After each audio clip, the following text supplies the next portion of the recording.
Suyin is a cool, dashing boy with supernatural powers that make him the strongest in the world. Right now, he is on a quest to save the world and is standing on top of the pyramid on stage 0, surrounded with millions of undead zombies, skeletons, and monsters who are there to get a piece of his illegal ass. As the monsters start running towards him, like the raid on Area 51, he calls his cat, Wankoi, to come back and then activates his elemental atomic buff and before charging straight into the enemies and killing them like stupid NPCs. He rushes in towards the center with 2 fiery blades in his hands and wonders how many days it has been since he began the battle to protect this pyramid. Just then, the undead archers rain down a fleet of arrows at him, but he jumps up and dodges them all and then starts cutting through them all and culling their numbers. While running around lost in his thoughts, he realizes that some of the undeads have combined into massive monsters and he is now surrounded by a big group of them.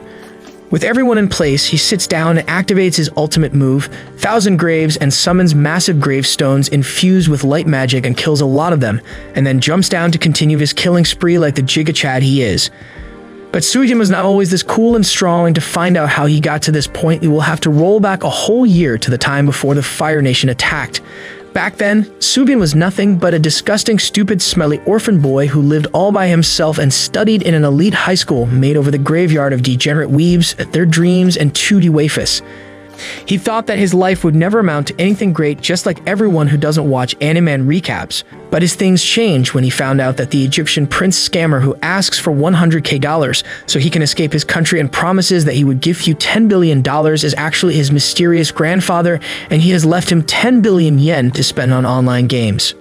Our poor protagonist studies in the Shinryu Private Academy and lives in the boys' dormitory on the campus.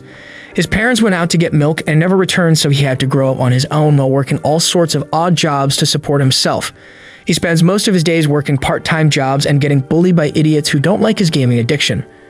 One summer morning, while he's working as a lifeguard and playing video games on the side, a couple of bullies walk up to him and ask him if he has seen a pink-haired beauty around or not. He says that he doesn't know what they are talking about, and they tell him that he should be observant as a lifeguard. Suyin says that he doesn't know how to swim and he just cleans the pool, so one of the bullies decides to be an ass and throws his cat, Wankoi, into the pool and tells him to go clean it. Suyin immediately jumps in to save Wankoi, but drowns alongside him.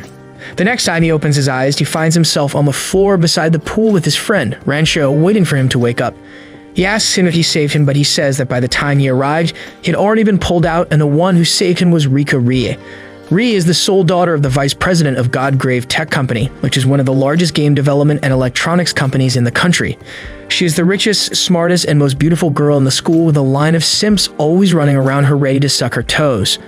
But before we move on, let us just take a moment to appreciate the fact that Rancho tells him all this while holding his girlfriend in his arms like a Rizzlerd, and drop a like on the video so we can get a Riz boost from Rancho the Rizzler.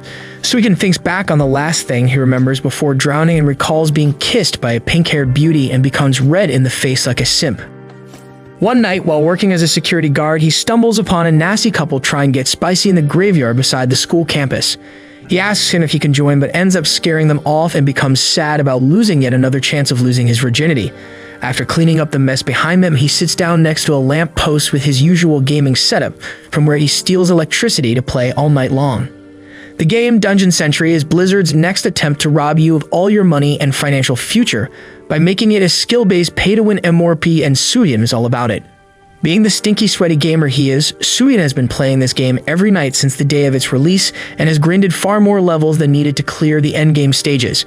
With no caps on the levels, he now plays as a level 180 character named Gwyn while wearing nothing but a vest, scarf, and underwear and a stupid helmet on his head. With no high-grade equipment, he has become an urban legend like the naked Pothet of Elden Ring, who can solo the level 99 Ultimate Dragon in mere seconds with his stupid stick. Everyone thinks that he is really cool, but in reality he's just a poor, sweaty gamer with no money to spend on his favorite game, so he grinds it all night like a geek. After killing the ultimate dragon, he decides to check a new dungeon for mobs to farm. While looking around, he hears a pink-haired cutie running around while screaming like a being chased by a stinky mushroom monster. She uses her water spell on the monster, but it doesn't do shit because everyone knows grass type is stronger against water type Pokemon. Suyin decides to show off his skills and jumps in with his ice and physical attacks and defeats the monster easily. After being saved, the girl walks up to him and introduces herself as a level 11 player called Ray and asks him about his gaming ID. But before he can say anything, his computer shuts down and he looks up to see that the wiring on the lamppost is going bust. After that, Wankwai looks at his dumb ass as he decides to climb up the lamppost to fix the wiring, but then he sees the pink-haired beauty of the school, Ri, open her room's windows in the girls' dormitory, which is on the other side of the graveyard wall. He starts staring at her like a pervert, but her friend Maki knocks him down the pole by throwing a pillow at him, thinking that he is a creepy stalker. The next morning, while cleaning the school's windows as a part-time job, he sees Rai sitting on the bench with her roommate while playing his favorite game on her laptop. He takes a peek at the screen and realizes that she is the person behind the level 11 Ray he saved last night and becomes really excited. For the first time in his life, it's a real cute girl behind an in-game friend instead of a nasty, fat, middle-aged man. Just then, Rancho catches him glaring at Ri like a simp and tells him that falling in love is fine, but he should know that she is someone even above the stars as everyone in the school idealizes her, so he should be careful with what he aims for. Later that afternoon, while playing the game in his dorm room, he receives a friend request from Ray and becomes really excited with that beta male sim energy. After that, for the next several months, they play a game together and become really good friends in-game. But one day, Ray says that she wonders what he looks like in real life, and Sujin wonders that it's not possible for them to become friends in real life as well because he is always busy with his stupid part-time jobs, and he is a poor student with no family, and they practically live in different worlds. He wishes for these days to continue forever where he gets to spend time with her in-game, but it all changes one day when the Fire Nation attacks. One night, all the players in the game receive a notification saying that this game, Dungeon Century, will be discontinued. Suigen becomes really depressed, and the next morning he wanders around the school aimlessly as he feels like his life has ended. With the game servers shutting down, his adventures with Riot will come to an end, and he will return to being the lonely loser he always was. He spends his day working his part-time jobs and slaving away in depression like all of you in the comment section until night falls. On the other hand, Vice President Yuki sits down with his daughter, Ri, and gives her a special box.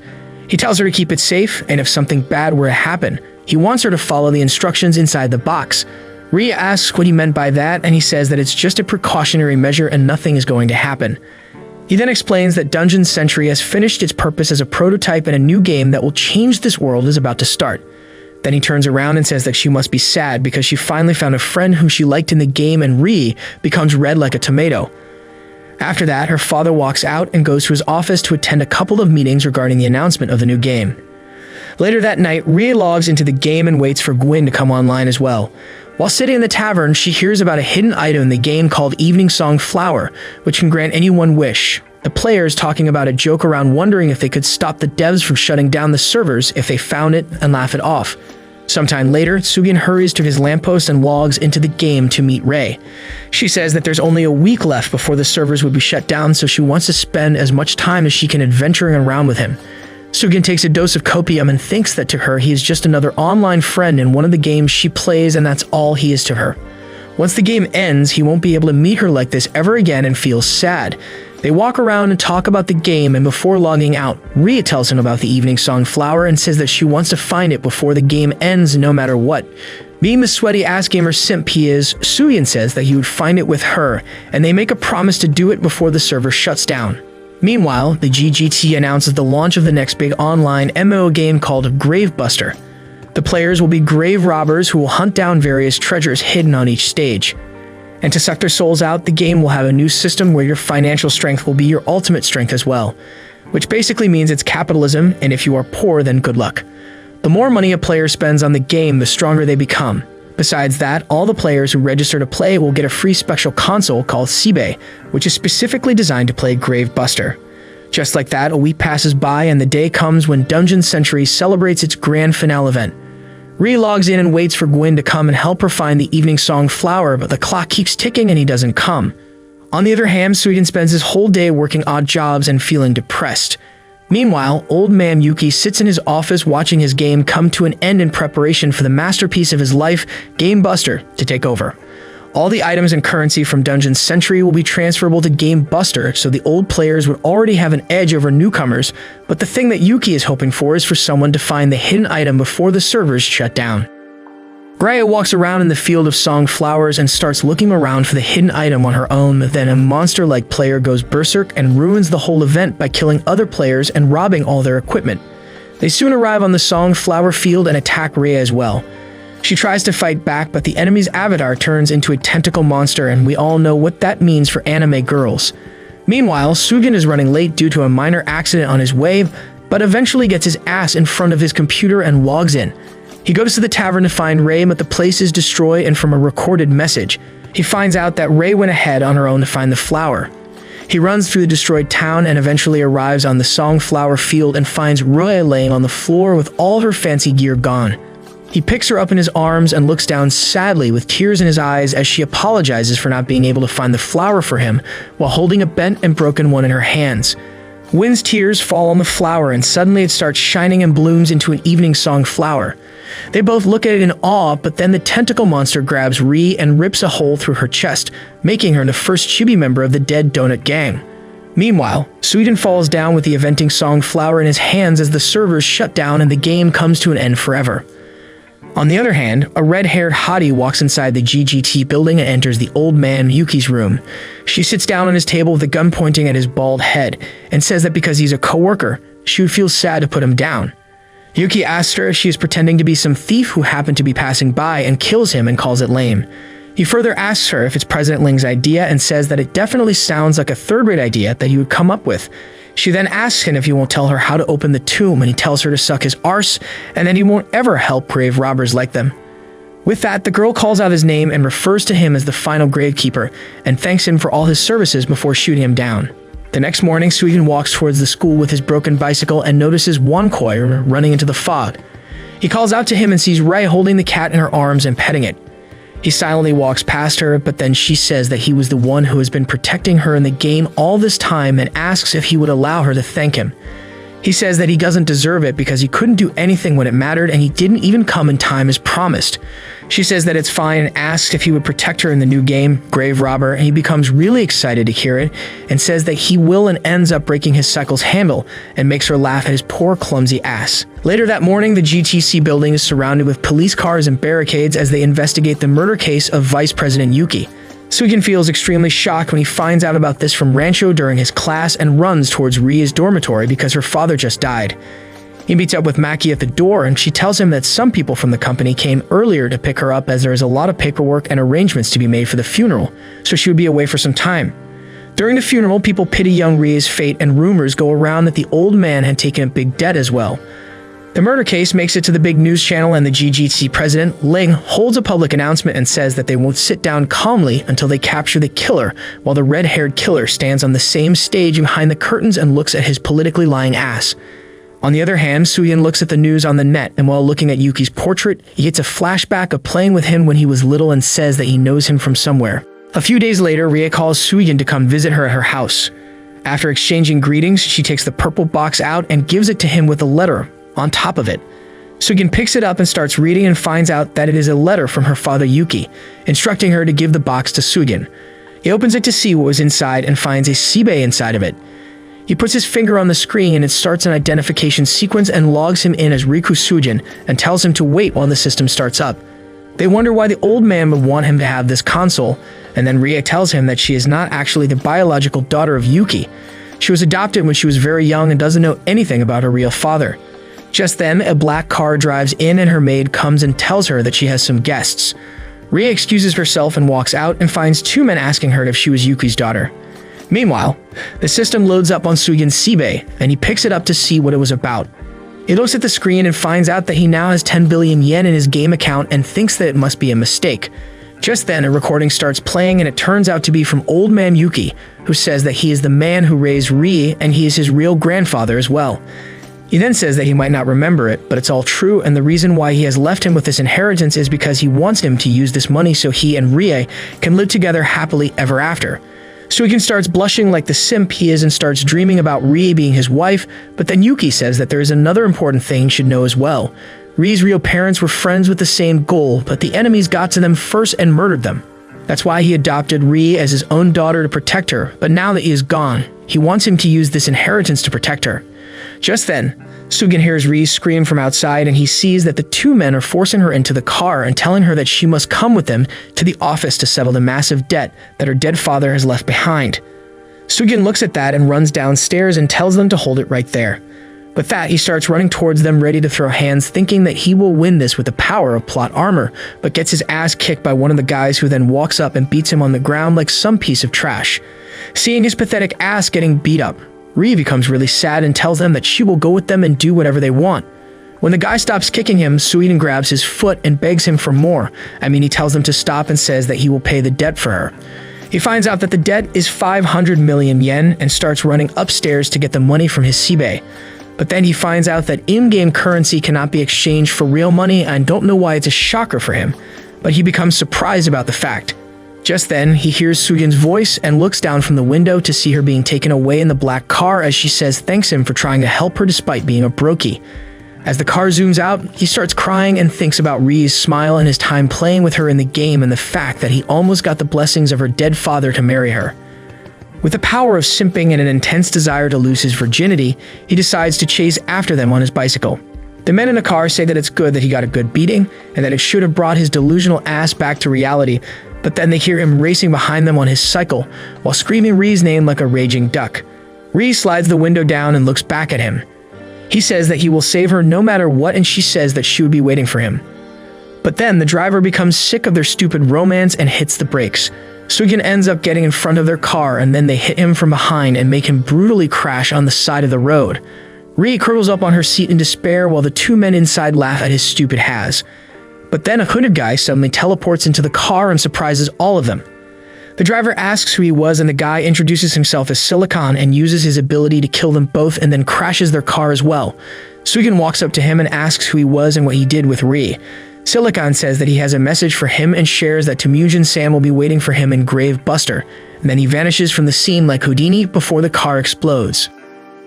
Later that night, Suijin lies down in his bed in his room and tries to activate the game console, but it doesn't work for some reason.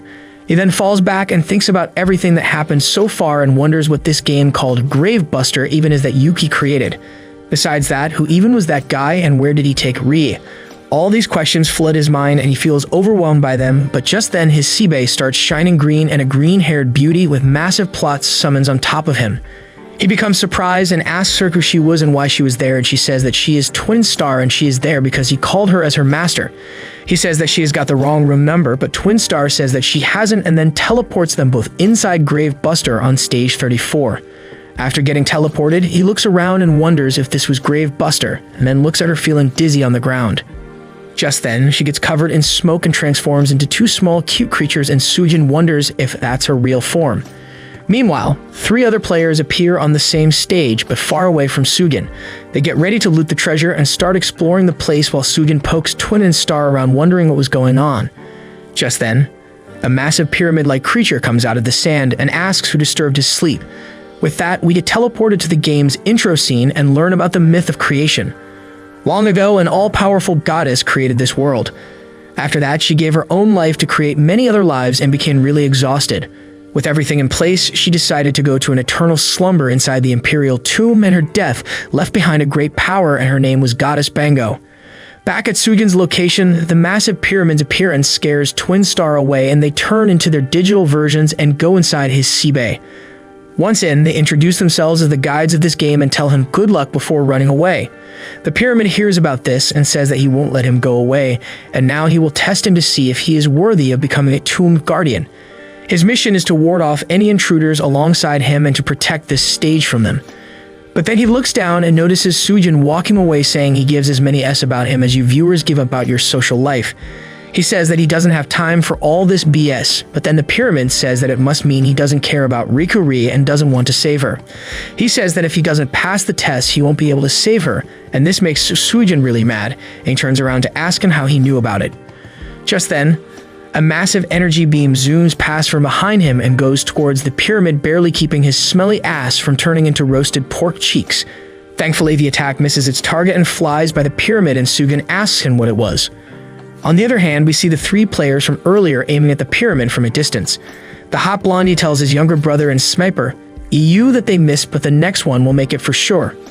After that, she tells the little girl, Farron, to go on ahead and act as a distraction for the enemies. Back to Suijin, the pyramid says that the Tomb Raiders have already started attacking and he must defeat him if he wants to pass this test. Suijin says ok and then tells him to start already, and the pyramid tells him to be prepared. After that, shoots down a green laser on the ground and summons a sexy cat girl named Shastya. She is the incarnate of the desert, and after getting summoned, she turns to the guy and asks him if he was Suijin. When he confirms the fact, she says that she has been waiting for him and jumps at him like a fox and steals his first kiss. Suigun becomes excited, but then all dies away as he starts getting a flashback cutscene and remembers an old memory from his childhood with Yuki from when he gave him his red scarf. He remembers that Yuki was really his gramps and starts feeling sentimental. Shastia says that they were able to break the seal on his memories and becomes really happy, and just then the pyramid speaks up as well and says that it's time to reveal his true form. Suddenly, the upper compartment of the pyramid opens up and from inside, Riku Yuki comes out while floating on an air tube. He introduces himself as his grandpa and says that while he had many identities in real life, his single true identity has always been that he was Subian's gramps. Just then, Phoebe uses her card summoning ability, Centipede Heart, and sends a bunch of disgusting insects towards the pyramid. Meanwhile, Farin launches a bunch of blasts on the location using her blasting sword and then rides one of the centipedes towards Suigun. They all think about the treasure and rewards they will earn from this stage and say that they would be rich after this and prepare to shoot another energy shot at the pyramid. Meanwhile, Yuki explains that he is the data that the real Yuki saved in this game before dying in real life. They all then run inside the pyramid and Yuki takes him to the cockpit of the Guardian made specifically for this hidden stage, the Guardian Giant Yuki 34. He then prepares the giant to activate and waits for it, while Farin attacks the pyramid with a strong blasting slash attack from her sword and cuts it in half. But it turns out that in reality the pyramid just opened up to reveal the real Guardian Giant from underground. The Guardian Giant comes out, instantly destroys a couple of centipedes, and makes Farin scared of his big D energy. On the other hand, Rei wakes up from a nightmare where she fails to save Suigun from drowning the other day and finds herself locked in a cell with a young girl keeping watch over her. The girl throws a dress at her and tells her to get prepared for the purification and then takes her to a pond with a couple of mermaids who help her take a bath. Back on the battlefield, Suigun and Shastia are inside the Guardian Giant, but they are still as big of noobs as they were outside it. With no idea how to control it, they get bombed down by the centipedes and Farin, and she thinks how it's all just a big hunk of metal trash. Meanwhile, Suigun and Shastia are struggling with tanking all the attacks, and Yuki thinks back on the origin of the world and explains that Tomb Guardians and Tomb Raiders have fought over the goddess's tomb for over 1,000 years now, but originally both sides had the same powers. He then says that the Tomb Guardians exist to counter Tomb Raiders who want to spread destruction and gain the power of the goddess for themselves, and it is their duty to protect the tombs, the power, and the world. But over time, the numbers of Tomb Guardians have continued to only decline to the point that now there are less than a handful. Meanwhile, EU is done charging up his cannon and shoots another massive Kamehameha beam at the Guardian Giant and manages to take down one of its legs with it. The giant falls down on the ground and Shastia worries about it, but Suigun looks as if he has a plan. He tells her to take out the long-range cannon first. The giant gets in position with its gun as Shastia takes charge of the aim and fire. Suigun scans the area and locates EU and Phoebe's location and tells her to take her time to aim and then go for them. With everything lined up, Shastia fires the shot and it launches a strong beam of red energy at EU. He starts screaming like a bitch and pees his pants, but then the energy beam gets reflected by a bunch of diamond cards and goes back to hit the giant instead. It turns out it was Phoebe's doing. She says that it's time to counterattack and activates the club's Hypnosis card. With that, she throws a bunch of clubs in the air and the spell takes over Shastia's mind and she starts shooting at the clubs in the air mindlessly. She uses the ability so much that now they are left with only one shot, but Suigun stops her in time and binds her down.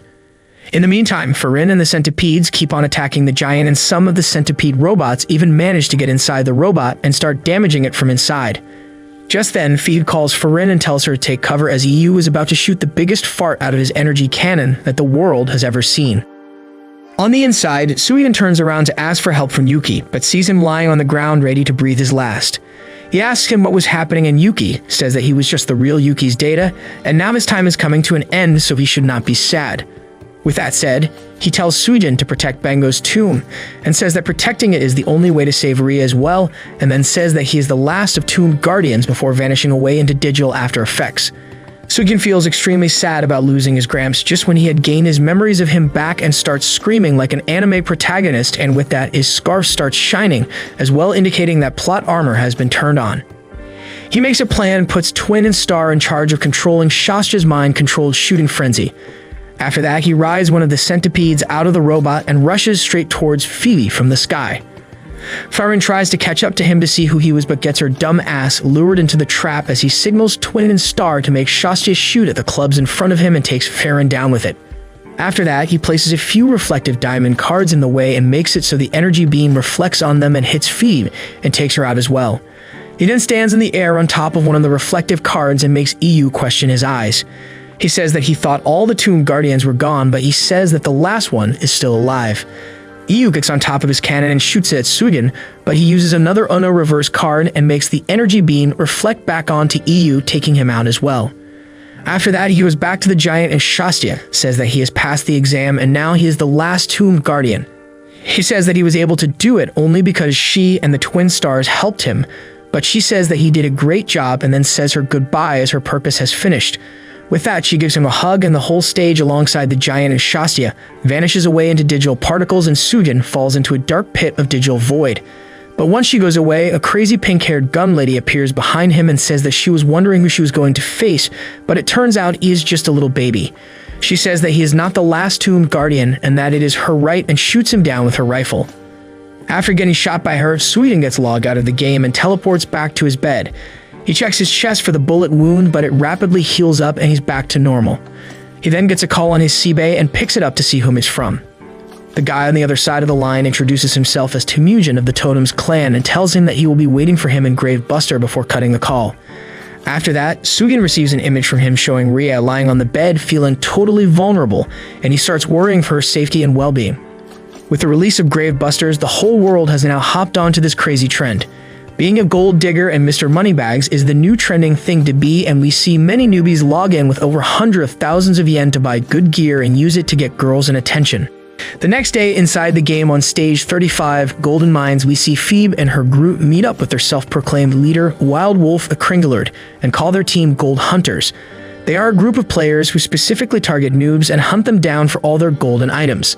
They wait a hotspot and keep an eye out for fresh prey and eventually end up with a team of fat-looking ducklings running around in new gear. The fat guy cuts down a monster and makes some gold, and while everyone butters him up with praise, Feed walks close to them alongside Furin and says that they found a big treasure in the mines up ahead, but the monsters attack them and now she's afraid. She tries to use her plots and pluts to turn them into simps and makes them follow her to the mines.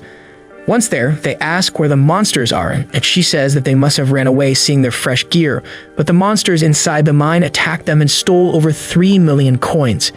Hearing this, the greedy simps immediately run towards the mine while Furin looks at their dumb asses in sighs. Once they are in place, EU uses his staff and traps them inside an energy cage. Just then, Mr. Kringelerd jumps down and says that he will now take everything they have. On the other hand, Sugen goes to the Academy Library and reads up stuff on the new game.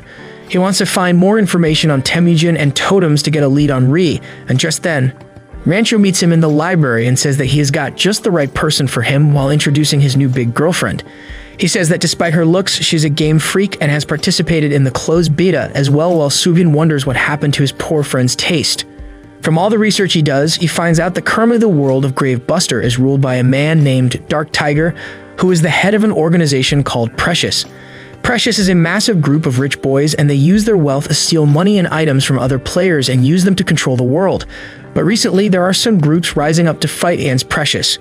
Among them, one's called Totems, and it is ruled by this guy named Temujin. He is a terrifying man who is willing to do anything to get what he wants and is portrayed as a villain. Later that evening, Sugen looks at the picture of Ri that Temujin sent him and thinks about the fact that he would do anything to get what he wants and starts getting crazy ideas and rolls on the bed like a giddy penguin. Meanwhile, Rai wakes up in her room and is approached by Temujin himself. He tells her that she will get everything she wants and she just has to ask for it, but she can't leave from there. Back in the real world, Sugen goes to the girls' dormitory and pays Maki a visit. She says that no one knows where she went and it feels like she has just disappeared. He looks at Ria's laptop and resolves to bring her back and tells Maki that she will return soon. After that, he activates his console and calls Twin Star before telling her that he is ready and teleporting into the game with her. Meanwhile, Mr. Kringelerd and his team are having a party in the players' lobby after looting more than 1 million yen off of the newbies. He says that attacking noobs with a lot of cash is the best strategy, and Phoebe tells him to keep it down because he doesn't really sound cool while saying it out loud. Just then, Furin points towards an ugly-looking big guy sitting in rags on a table in front of them. EU says that he will go and see what was up with him. He later comes back with the information that the guy was the leader of Generals, which was like one of the backbone teams of Precious. His group got wiped out by a crazy lady who came out of nowhere and stripped them of all their belongings. They think that it's crazy and say that it must be some false information and they must have had an internal conflict and a falling out. After that, they all head out for another hunt and trap yet another group of 3 newbies. Kringlord takes his sword out and stabs one of them with it. Suddenly, all their items and money starts draining from their account and gets transferred to Kringlord's, and he tells them that once a player's account hits 0, they will be forcefully logged out and their account will be killed. After stripping one of them down, he prepares to help himself to the others, but just then someone shoots at the cage from afar and breaks it down. The noobs run away and Kringlord points his sword at the shooter and asks them what was up. It turns out she is the same crazy lady who shot Suigen the last time, and she says that she is there to hunt them down. Farron begins the fight by shooting a bunch of blasts towards her with her sword, and Phoebe and EU follows up with a combined reflection and energy beam attack. But the crazy lady dodges through all of it as if she's Batman and has plot armor of an anime protagonist. She lands in front of Kringlord, but Phoebe and the others surround her and tell her to drop her weapon. She looks at their dumb faces and says okay and drops her gun to activate a gravity cage spell that traps them all. She then jumps out and points her gun towards Kringlord and tells him to hand over the goods, and he starts crying like a and says that she should go and take the items from his group because they are much more stronger and valuable. He lets her walk really close to him with his sissy-ass acting, and then stabs her with his sword as soon as she turns around. He calls her stupid, while Phoebe and the others call them trash for selling them out. The crazy lady says that is his sword that transfers the financial power from one person to another, and as far as she knows, it takes away from the player with less power and gives it to the richer person. Kringlord says yes and reveals that despite how he looks, he's worth over 50 million yen, but then gets surprised as he looks at her account, and it turns out that she is one of the 5 players in the game with accounts over 100 million yen. The 5 billionaires. She looks back at him and says that she doesn't mind giving her gold to him if he can carry it, and then drops a massive brick of gold on him like Madara Uchiha and kills his character on the spot. After that, she jumps away and gets inside her carriage, and Phoebe asks her for her name.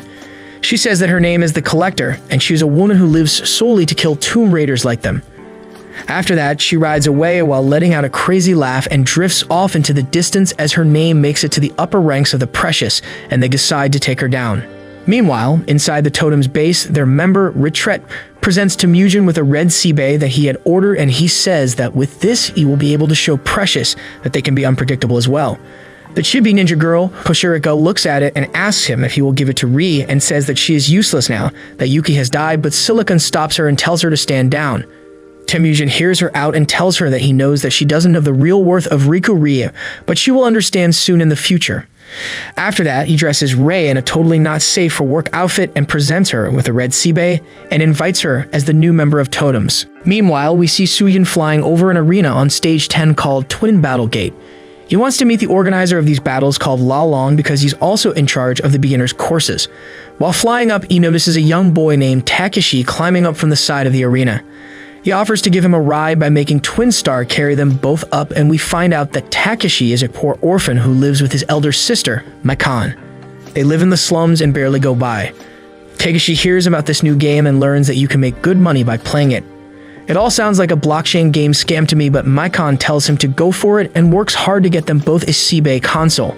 They play the game and practice a lot, and Takeshi gets a weapon which lets him take pictures and store them inside of it to increase its power.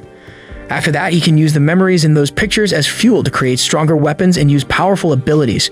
One day, Makan falls severely sick, and Takeshi is now here to win the real-life prize of 10 million yen plus an ice snow leopard familiar in-game, which is the reward for winning the tournament hosted by President Laolong.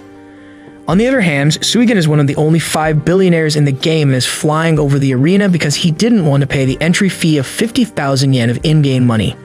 Down below, a battle is going on in the arena between the self-proclaimed best ice mage in the game, Mammoth Viking, and the self-proclaimed #1 ice mage in the game, Frost Magician EU.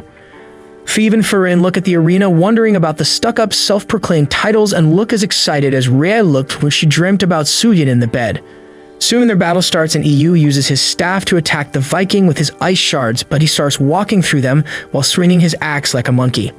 Things look bad for EU, but in reality he is trying to bait the Viking into creating a lot of ice shards and stand in the center so he can use his magic to freeze him with all the broken pieces and win the fight. While all this is playing in his head, Twin Stars asks Takeshi about his opinion on who will win, and Takeshi says none of them will win because he is him, and uses his album to equip himself with armor and makes Twin Star let go of them both from all the sudden transformation. Takeshi falls on top of Yu and instantly knocks him out. After that, he challenges the Viking and the commentators to state that according to the official rulebook, if an intruder challenges the participants, they will become participants as well. With that, Takeshi and Sujin get enrolled as participants and their battle with the Viking starts. Takeshi uses his album and transforms it into a massive blasting hammer, but the Viking proves too strong for him and Takeshi just gets his ass beaten.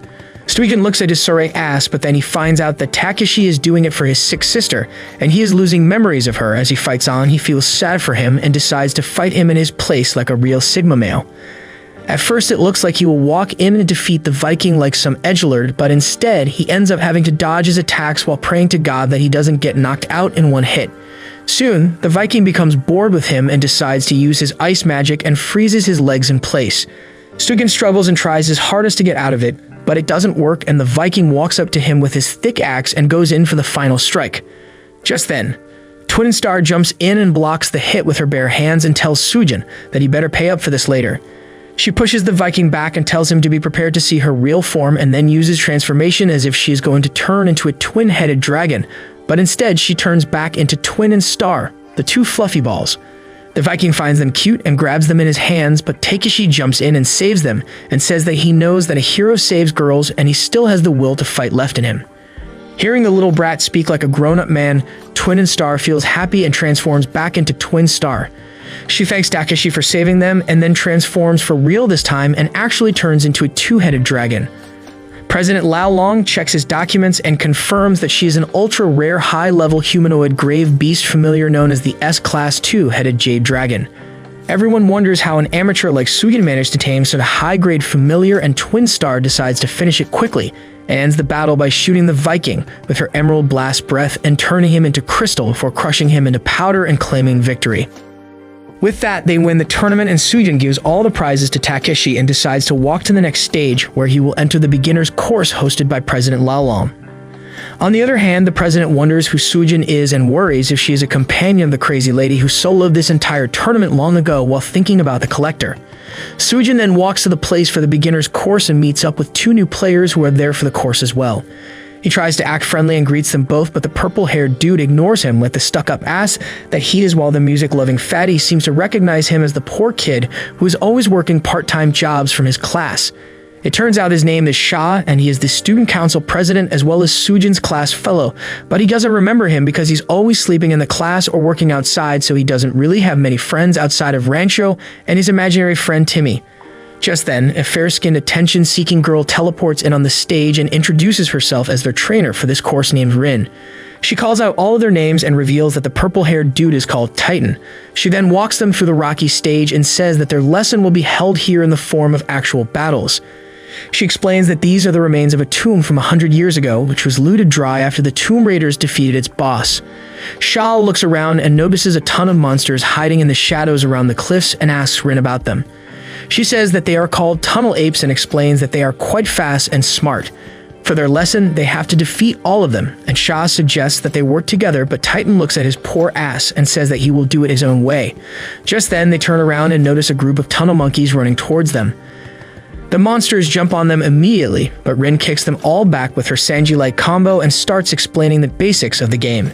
She says that everyone who registers in the game is given a unique item, which is called their Buster item, and these are your weapons. Sha takes out his weapons and reveals it to be a golden circular blade called Storm-Eyed, while Titan wields a fancy gauntlet called Metal Fist.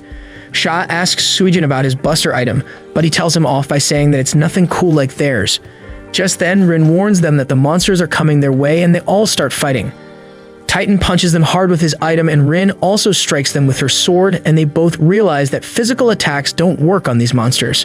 Suigen tries it as well by kicking one of the monsters back into the cliff and notes that they took 0 damage from his attack. Sha asks how they are going to defeat them if physical attacks don't work, and Rin says that they will have to defeat their leader first, which is a 3-eyed giant ape called Grand Tunnel Ape. His magic is what's making the other Tunnel Apes' armor so strong. Sha asks how they are going to defeat that thing, but Titan steps forward like a Giga Chad and punches the Grand Ape down with his fist. After that, he smashes him into the ground and follows it up with a straight punch, turning the monster into a pile of gold. Everyone looks at him in awe, and Sha says that he has seen that move somewhere before. With the boss monkey down, Rin starts cutting through the rest of them like a sword princess, and Sha immediately turns into a simp for her and dances around the battlefield with his weapon around him like a hoop and cuts down some of the enemies as well. Just like that, they soon clear the whole area, and Sujin asks if that means they have passed the beginner's course. Sha starts complaining and says that he wants to be ordered around more by Rin, just like the simp he is, but Rin says that to complete this course, they must defeat her, and throws some kunai knives at them. Suigen dodges it pretty easily, while Titan immediately summons a familiar and blocks the attack with it. Sha becomes surprised and says that he put around 500,000 yen of his own allowance into the game, but there's no way he could have afforded a familiar with that, and asks Titan if he found monsters and saved up to buy it. Titan ignores him as usual, so he turns around towards Sujin and says that considering how he is always working odd jobs, he must be poor, so he doesn't expect him to have put any money in the game. After roasting him for being poor without meaning to, he says that his family is rich, so he will make sure to put in more money in this game so he can grow stronger and protect him as well. After that, Rin tells him to stop talking so much and to take out the knife in his head. Sha looks up and notices that he was hit by one of her knives from earlier and falls on the ground, thinking that he has some of her DNA inside him now that she has hit him with one of her items, and starts simping like a stupid virgin. After that, Rin turns towards Sujin and uses her special eye to check out his weapon and asks him to show her how it works. Sujin says that it's nothing special, and just then Titan attacks Rin and tries to take her down by surprise, but she dodges his attack and then jumps back to summon her sword and prepares for a fight. With that, they both start clashing swords, and it turns into a bleach fight as they start flying in the air with their attacks. While watching them fight, Sha realizes that Titan is actually a legendary pro player who has held the title of world champion in 3 fighting VR games 3 years in a row now, but this year, he didn't participate in any tournaments, and now he is here. Hearing all this, Titan looks back and asks them both if they want to help, as well as they won't be able to advance to the next stage without defeating her. Sha becomes excited and says that he will win this battle and confess his love to Rin, and then rushes towards her while Sujin activates his weapon, the Raven Scarf, and uses item number 1, First Blood Engage, which lets him copy the ability of the first one to fall in combat. He thinks it's useless until someone is defeated and waits for someone to fall, but then Sha calls out to him and shows him his special ability, which lets him turn invisible and makes him one with the wind so he can fly as well. With this power, he decides to sneak up on Rin and to tell her his email address in her ears and starts flying towards her while talking like an idiot. On the other hand, Titan manages to push Rin back and brings her down to 15% HP. They both stand face to face and prepare to fight, but then Rin pushes her sword behind and stabs Sha, who is coming towards her from behind. With that, Sha goes down and gets defeated, but Suyin holds his hand and listens to his simple-minded perverted pleas as he gets Log out of the game.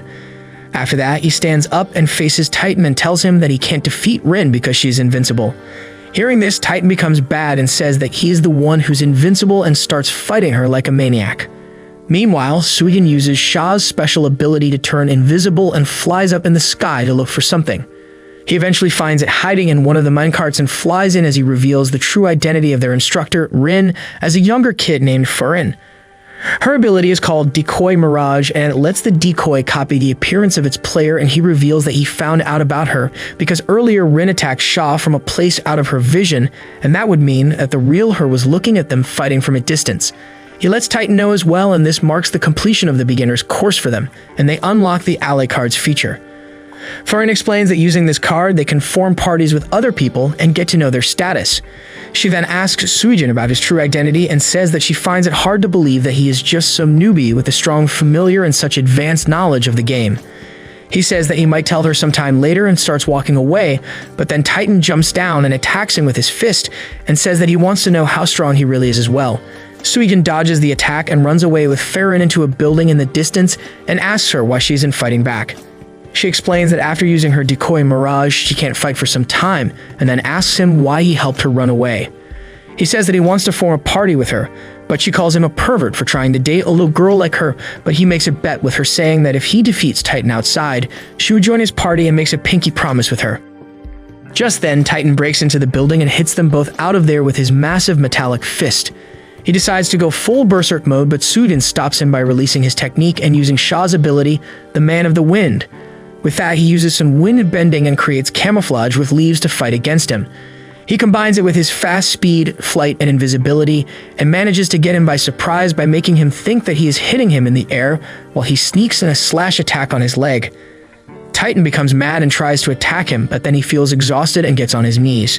Suigen tells him to surrender in front of him and to end this stupid fight, but Titan says that he won't ever surrender to a stupid peasant like him and then activates his weapon's ultimate technique, the Blade of Tabutin, which transforms his metal fists into a luxury sports car.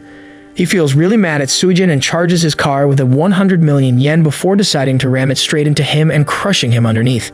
Suigen takes him up on this challenge and stands in front of Furin like a shield and tells him to come kiss his arse. Titan puts his foot on the gas and races straight into Suigen, but to his surprise, he hits him and it feels like he ran into a mountain and the car rebounds back after the impact and flies up in the air. Furin reminds him that in this world, financial power is the ultimate power, so someone with lower wealth can never defeat a person with more money like that, and wonders just who Suigen really is and how he has so much money that getting hit with a 100 million charged car didn't do shit to him. Suigen says that he can't tell her about that, but he can tell her that Titan has lost all his wealth and will now be forced to log out and get his account deleted. But then they realize that the charged-up car without an owner will explode like an atomic bomb, and Suigen covers her like a Giga Chad, and then they open their eyes and they find themselves stuck under an upside-down minecart. Suigen asks her about her item identifying ability and says that it's pretty cool and he would love to have it on his team. He makes her feel useful and says that he will put his email in her C-Bay, but she says that she already has too many emails, so he should give her something else. Just then, the FBI sends the Collector from underground to investigate what Suigen was about to give to Furin, and she knocks them both out of the minecart. She comes out of the ground and tells Suigen that she was wondering if he would be taking the beginner's course or not, but to think that he was flirting with a loli while hiding under a minecart. He's quite a bad boy. Suigen stands up and starts walking up to her and says that he has some questions for her too, but Furin tells him to be careful because she used her probing eye to scan her, and normally a player with a divine totem would have a blue flame around them, but she has 10 of those. She then follows up by saying that the only player she knows about who has that ability is the Collector, who is one of the 5 billionaires in the game. Suigen holds his scarf and asks what a billionaire is doing here, but then Collector shoots Furin down with a special plushy bullet, which turns her into a doll and puts her to sleep for a few minutes. She says that she wanted to talk to him in private, and that's why she did it, and shoots him with a disgusting monster bullet as well, which opens his mouth and gets inside his stomach. She explains that this one is called a sausage dragon, and it's also his key to saving Rie. He asks her if she knows where Rie is, and she says that he must not believe anything Temujin says to him, and he should use him to get inside the totem's headquarters, and once he's inside, the sausage dragon will tell him where Rie is exactly. She then gets in her carriage and rides off while he asks her where Temujin is. She says that he shouldn't worry about that because Temujin will find him himself, and then shoots down one of the totem assassins who has been following Suigen from a distance. Just then, Furin also comes back to her senses, and Suigen explains everything to her. He then walks up to the totem assassin and asks her where Temujin is, but when he ignores him, Suigen uses the wind ability and dashes right past him like Goku at Ultra Instinct. The guy says that he wasn't ordered to answer his questions and decides to walk away, but when Suigen chases after him, he shows him who's the real boss by dodging all of his attacks and striking back with his twin blades. Suigen thinks that he won't be able to dodge them, but then Furin jumps in and saves him. After that, the man goes super speed mode and vanishes from their sight, and Suigen asks Furin why she came to help him. She says that she can't let a member of her team die like that, and hearing this makes him really happy. Just then, the assassin returns and starts moving around them with his blades at super fast speed and attacks them several times. After that, he kicks Furin back, but Suigen saves her with his super speed, and they both notice number 32 written on their hands like a digital counter. They figure that it must be the number of times he has cut them and decide that it must do something once a certain number is reached.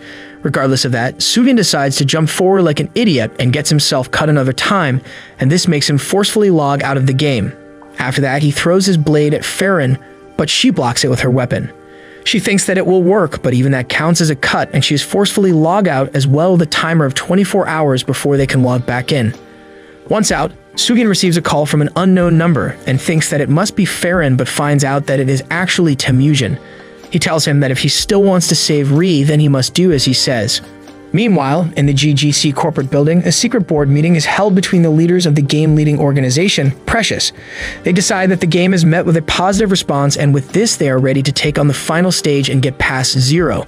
With Dark Tiger, one of the 5 billionaires in the game, sitting on top of it, Precious is the most influential organization in the game, and to support his mission he has 16 people who make up his top officers. All their assets combined are said to exceed an evaluation of 2 billion yen, and with that they report to Dark Tiger and tell them that the preparations have been made and they are ready to conquer Zero. Dark Tiger asks them about the festival on stage 18 tomorrow, and they say that they have already emailed transfer rings to all players, but they have one major concern, and that is that the counter for Tomb Guardians suddenly went from 0 to 1, and that means that another Tomb Guardian has emerged. Hearing this, Dark Tiger orders them to find and kill this Guardian no matter what. On the call, Temujin tells Suyin that he's keeping Rie as a hostage, so he shouldn't worry about her safety. Besides that, a festival will be held on stage 18 soon. It's a festival for those who have cleared every single stage in the game and also a preparatory round for conquering stage 0. In order to conquer that stage, he will need to find a player named Nishikaz. Suijin asks him how he will know who this Nishikaz person is, and he tells him that he will know when the time comes. With that, he cuts the call and leaves him blue-balled as usual with more questions than answers. The next morning, Suigin wakes up and notices a crowd of guys gathered around a young girl outside the boys' dormitory. He wonders what this was about and if they were just hitting on her, but then he finds out that this little girl is none other than Farin, and when she calls out to him to save her, all the other boys look at Suigin's poor ass and start calling him an unlucky cheater and two-timer and passes on death stares at him. Suigin saves her and takes her to the Academy Cafe, and they talk about their newly formed team. Farron orders a bunch of food worth around 20,000 yen and looks at his poor ass worrying about the bill while being a 10 billion yen player. Just then, some bullies walk in and tease him for leaving Rie for a lowly and call him poor and a peasant, but Farron stands up and says that he is worth over 100 million yen in Grave Buster and tells them to stop harassing him. Suigin thinks that while that's true, all that money is worth jack shit in real life, but then he finds out that he can use his digital currency in-game to pay for the food in the cafe, and this blows his mind. He uses his Seibei and pays up for the food, and the bullies become surprised when the waitress says that she can't say the full number of his account balance because it's bigger than what the machine can show. After feeding 2 bowls of instant ramen to his poor ass, he takes Farron back to his room, collecting even more death stares on his way and some targets on his head from FBI as well, but once inside, he tells her how his goal is to save this girl named Rie, and she has been kidnapped by Temujin of the Totems. Farron says that she will help him as his teammate, and then they both log into the game. They both arrive on stage 10 with the 2 arenas and find a lot of people gathered there. Farron says that there's going to be an event starting soon, and this is one of the primary locations to get announcements. They both sit in a tavern, and Farron orders even more food as if she is trying to compete with Luffy in an eating competition. While sitting there, Sugen hears people around him talking about the appearance of another billionaire in the game who has been messing with Precious and Totem alike, and Sugen thinks that they are talking about him. He starts feeling like a Yonko and says that maybe it's time he reveals his identity as the 6th billionaire, but then those guys start walking towards him and he starts panicking. But to his surprise, they all ignore him and walk right past him to the exit and look outside to see a fleet of pigeons shitting golden rings on the players. These turn out to be transfer rings to go to stage 18 where the festival is going to be held, and once everyone has one, they teleport instantly. Suijin and Farron decide to go as well, and just like that they arrive on the stage. On the other side, Dark Tiger is sitting on top of his throne and starts the conquest of stage 18. He means to use the weaker players as a meat shield to clear this stage and watches over them like a stuck-up edgelord while the stage monsters start ripping them apart. He then talks to one of his officers, Bashida, and tells him to clear the small fries so they can get straight to the boss guardian of this stage. Bashida uses a chain lighting combo with his sword and instantly evaporates all the stupid mobs from the stage in one attack, making everyone surprised. Once the little monsters are gone, the stage summons its boss guardian, who turns out to be a strong Himomancer named Aslan. In the distance, we see the masked assassin from earlier stand beside a purple-haired girl while watching over the battlefield. The girl turns out to be Nishikaz, and they are ordered by Temujin to wait there for the last guardian to arrive. Back on the battlefield, the players decide to gang up on Aslan and start attacking him all at once, instantly taking down one of his arms. But then Aslan starts regenerating like a vampire, and his arm reforms from the blood around them as well.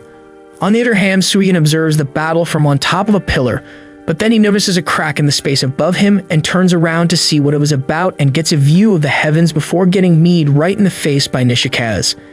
He asks her what's wrong with her, and she says that boss told her to wait for him, but she got bored, so here she is. Farron tells him that she is strong, and Sugen also finds out that she is the Nishikaz Temujin told him to meet up with.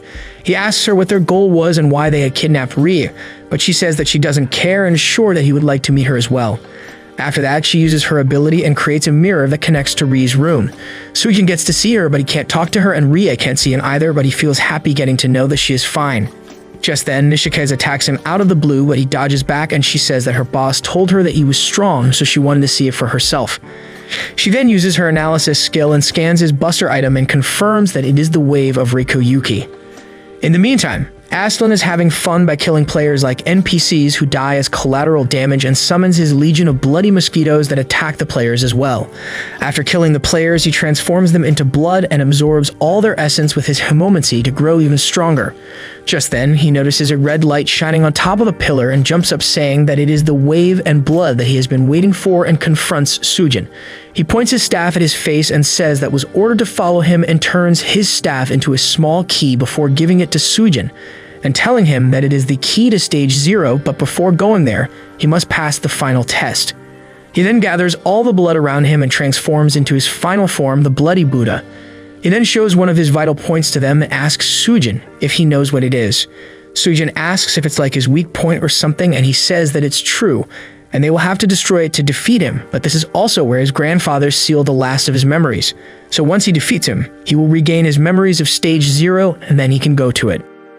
Sujin accepts the challenge and walks up while activating his Raven Scarf. Nishikai's explains that his buster item gives him 7 gems with 7 different abilities. The gems that he gets upon activation are randomly shuffled, and she is still unsure which gem does what, but we already know about the first blue gem, which lets him copy the abilities of the first enemy to fall in battle. Sujin wishes for a strong gem to be selected and becomes happy when it turns out to be the red gem. Aslan asks for him to show the real power of his buster item and then punches him down to the ground. Nishikai's escapes from there alongside Furin, and we find out that Sujin blocked the attack with a sword called Raven Blade. Aslan says that a blade is useless against his body that can regenerate, but Sujin reveals that it's actually Ichigo's Bankai, and it also triples his speed, besides being extremely sharp. He then quickly cuts him and lets him fall down into the pool of blood. He then looks at him from above and notices that he's trying to regenerate by absorbing blood from around him and decides to finish him off before he can finish. He jumps down with a slash attack, but Aslan blocks it and sends him back and powers up even more by growing a few more arms and turning into a freak. He then starts shooting energy blasts from his hands, and Sujin tries to fight back, but he punches him hard and sends him back flying, breaking his sword in the process as well. He then reveals the lotus symbol on top of his head and explains that in 80 seconds, if he isn't able to get his core, all the blood in his body will explode and he will die.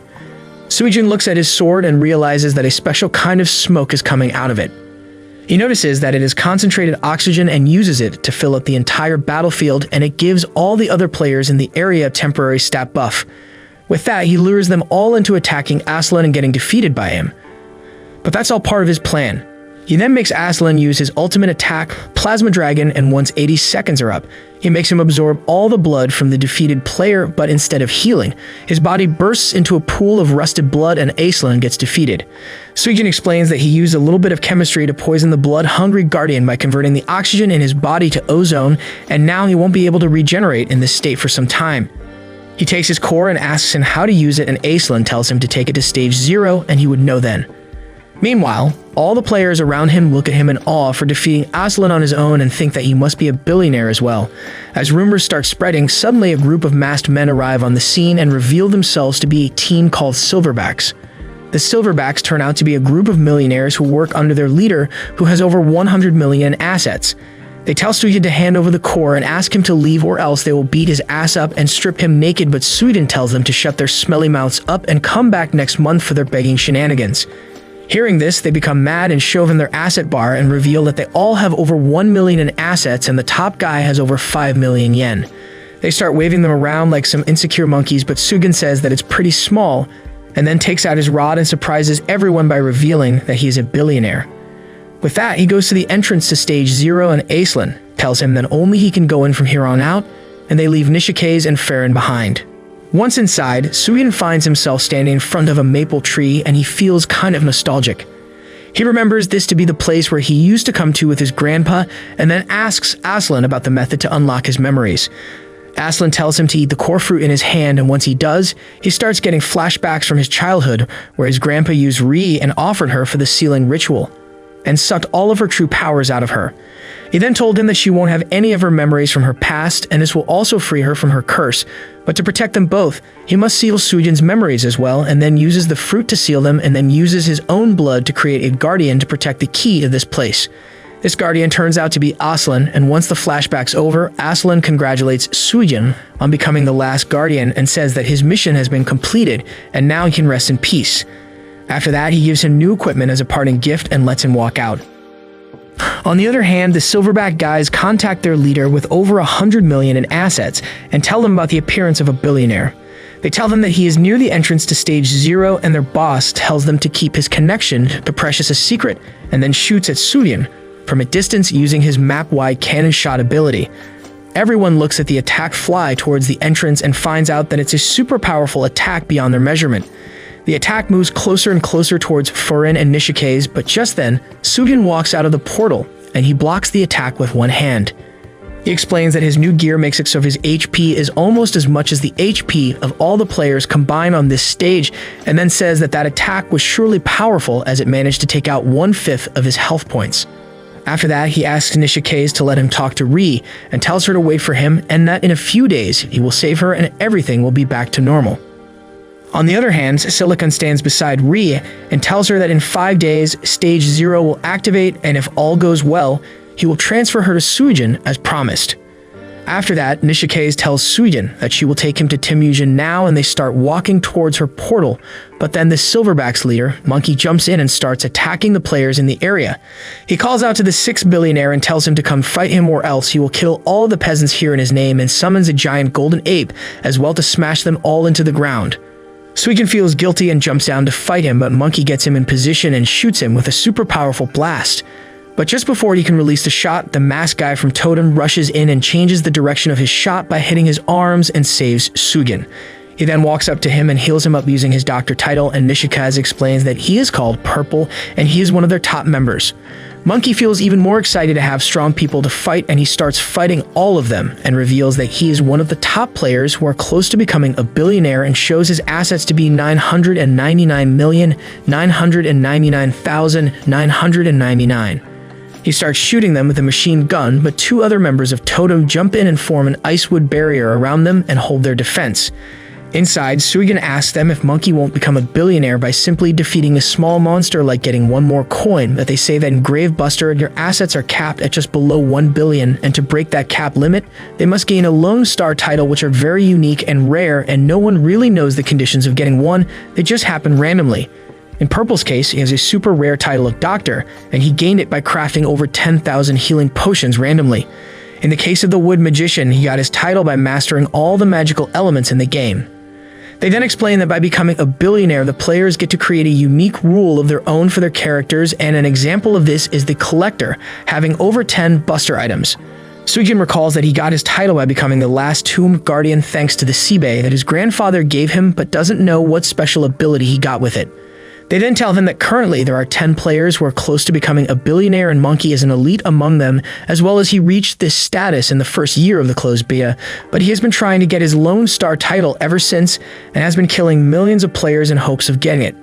Simply put, he's a battle-crazed monkey. Sujin says that even if that's true, he can't just stand here and let the monkey do as he pleases because he has to go save Ri. According to the contract made with Totem and his grandpa, he must act as the last Tomb Guardian and protect Stage 0 from getting conquered while all the other players including Precious will be going against him and trying to conquer it. He then activates his ability and this time he gains the Purple Gem, which basically gives him super speed using his shadow and a Sharingan with a supercomputer in his brain. Using these perks, he saves everyone in the barrier and prepares to fight Monkey, but Nishikaze stops them both and tells Monkey that if he is looking for someone to fight, she can let him meet her boss, Temujin, who is also one of the 6 billionaires. Monkey becomes excited at this offer and tells Sujin that he doesn't mean any offense, and even though he's a billionaire as well, Temujin also has Totem, so defeating him would get him more rewards, and with that, they all decide to head towards Totem's base together to meet Temujin the Giga Chad. And this is how Season 1 and 2 of Jin no Guardian comes to an end.